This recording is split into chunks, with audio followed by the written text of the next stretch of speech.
Boa tarde, caros participantes do grupo Taubaté SP. Vamos fazer agora a segunda live sobre o assunto do dízimo.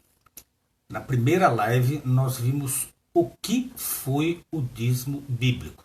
Nós vimos que o dízimo foi uma parte da lei mosaica criada para sustentar o sacerdócio levita e arônico. E o sacerdócio arônico. E também para que o povo pudesse participar das festividades de Jerusalém. Se vocês quiserem conferir, tem o texto também da live que eu fiz. É só procurar aqui nesta timeline, logo aqui embaixo. Mas, assim que terminar esta live, eu vou deixar o link da primeira live aqui, para que vocês possam saber o que foi o dízimo.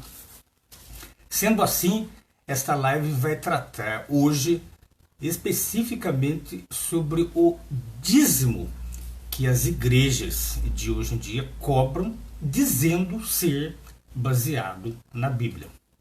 Tanto a igreja católica como as igrejas evangélicas cobram o dízimo. Algumas dizem que não cobram, que pedem o dízimo, mas não é a mesma coisa. Você pagando ou não, eles estão vivendo do seu dinheiro.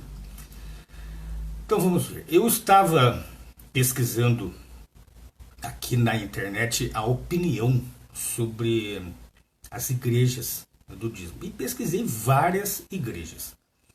Algumas nas pessoas de seus reverendos, outras nas pessoas de seus pastores, outras nas pessoas dos padres, inclusive de bispos, e inclusive até na literatura oficial dessas igrejas. Todas, sem exceção nenhuma, dizem que o dízimo é bíblico e tem que ser pago. Porque, caso contrário, a pessoa estará descumprindo a palavra da Bíblia, ou a palavra de Deus. Mas, conforme nós já vimos na primeira live,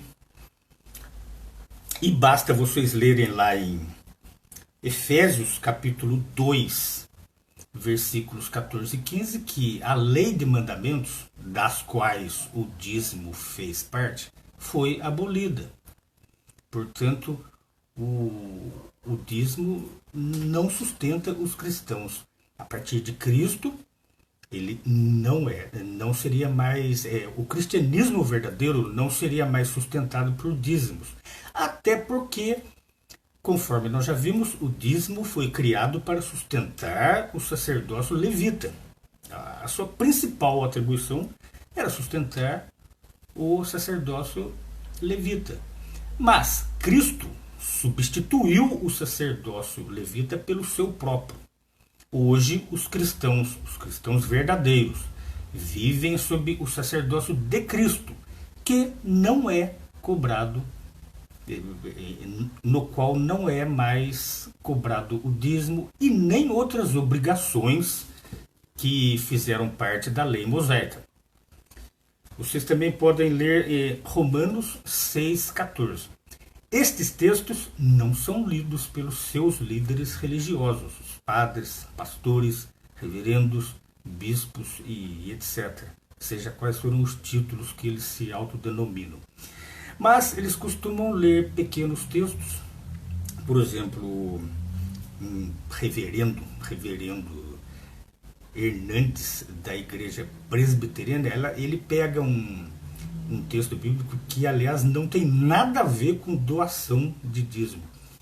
Ele fala assim: sirva a Deus de todo o seu coração, para justificar o dízimo. E ele fica fazendo um vídeo de meia hora, dando a entender que se a pessoa não pagar o dízimo, ela vai morrer e vai para o inferno.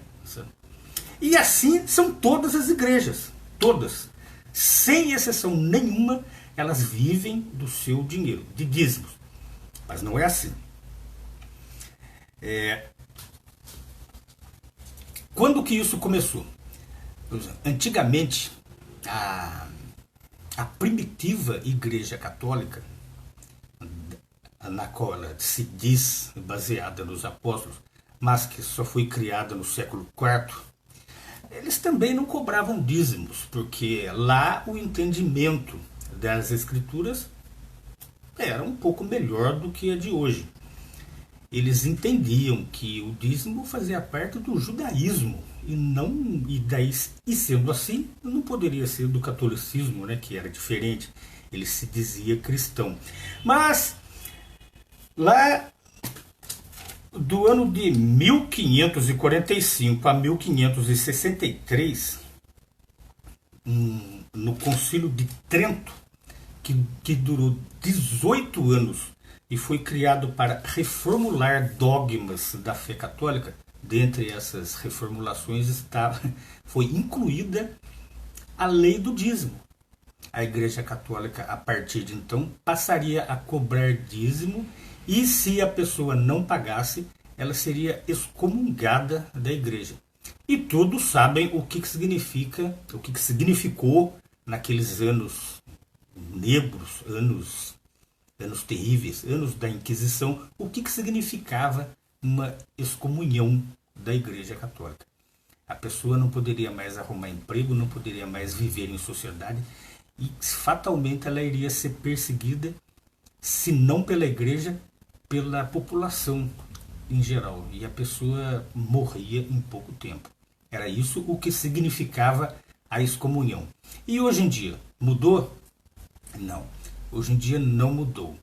Se uma pessoa cai no conto de que vai entrar numa igreja para melhorar de vida, ela vai lá e com o tempo ela vai sofrer uma espécie de lavagem cerebral para pagar o dízimo.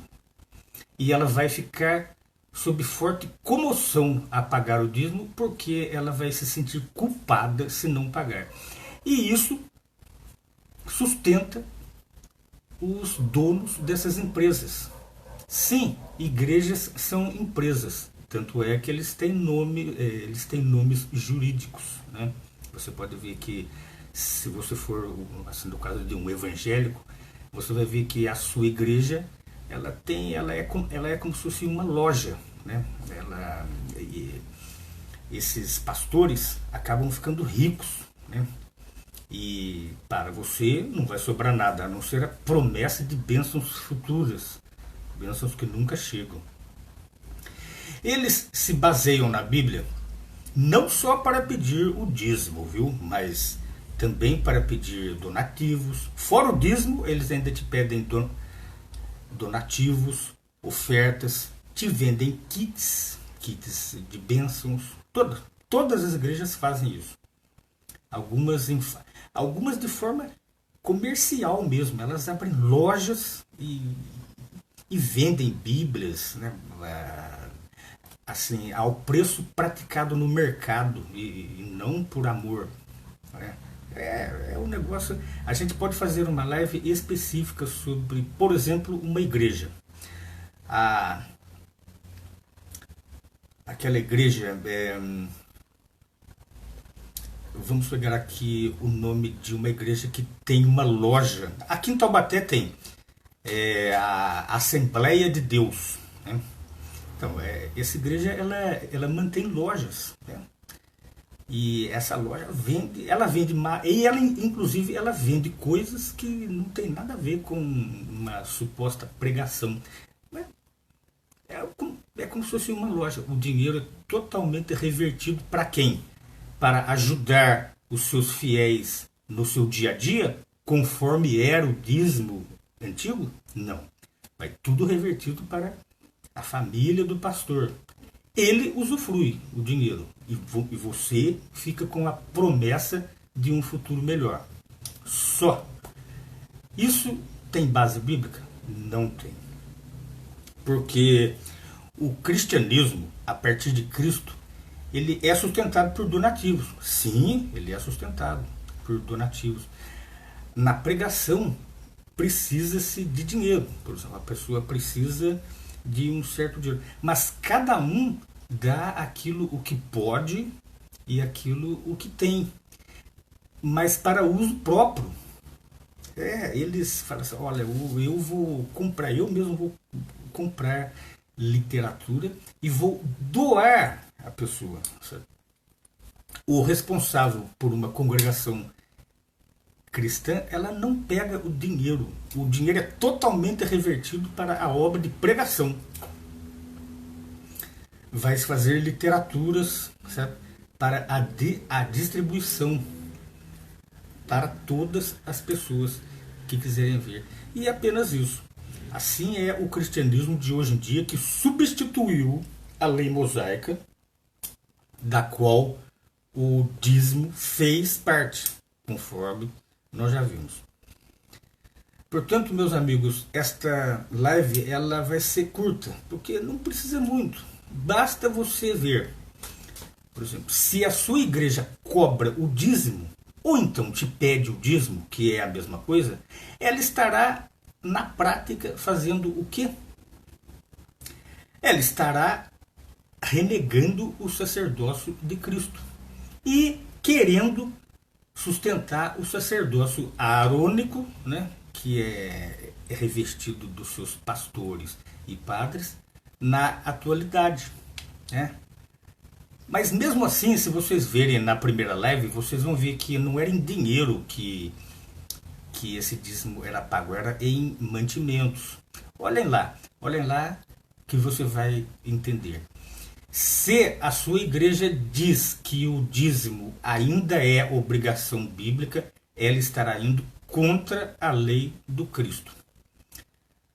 É isso, meus amigos. Esta live foi para isso. Qualquer dúvida, postem nos comentários ou me passem uma mensagem inbox que eu respondo. Eu estou desativando comentários para estas lives porque tem se postado alguns absurdos, assim, que não, né, não via fazer parte do escopo intelectual do grupo, certo? Então, fica assim, eu vou postar aqui agora uma base para isto que eu acabei de falar aqui, sabe? Inclusive, as igrejas de hoje, elas têm como pré-requisitos para fazerem parte da congregação de igrejas, que todo mundo sabe que Jesus Cristo não fundou igreja nenhuma, né? Isso vai ser um assunto para uma live futura. Nenhuma igreja foi fundada por Cristo. Cristo não fundou igreja nenhuma. Portanto, as igrejas que existem hoje em dia, pode ser a católica, pode ser as evangélicas, pode ser de qualquer outra religião, elas são empresas que vivem do dinheiro dos fiéis. E apenas isso. Elas não têm nada a ver com a pregação do reino de Deus e do futuro restabelecimento do reino de Deus aqui na Terra. Certo? Meus amigos, eu posso voltar aqui a qualquer momento, caso surja alguma novidade, porque esta pauta foi curta. Também não precisa ser muito longa, né, para vermos que o que a igreja cobra não tem nada a ver com o dízimo bíblico. Tem a ver, sim, com ganância, tanto da parte daquele que cobra, como da parte daquele que paga. Porque aquele que vai lá pagar o dízimo, ele já vai na esperança de melhorar, certo? Ele não vai lá por amor, né? Ele vai na esperança, eu vou pagar porque o pastor me prometeu que eu vou melhorar de vida, então ele também é ganancioso. Sabe? O pastor cobra porque é ganancioso mesmo. Ele quer viver às custas daquilo, do seu dinheiro. E aquele que paga é o que está lá para barganhar. Certo? Eu vou pagar, mas visando uma futura bênção milagrosa, principalmente bênção milagrosa financeira, que não existe e nunca existiu. Ou vocês já viram Jesus Cristo deixando pessoas ricas só porque tinha fé nele? Né? Pense nisso. Tá? Então, até já.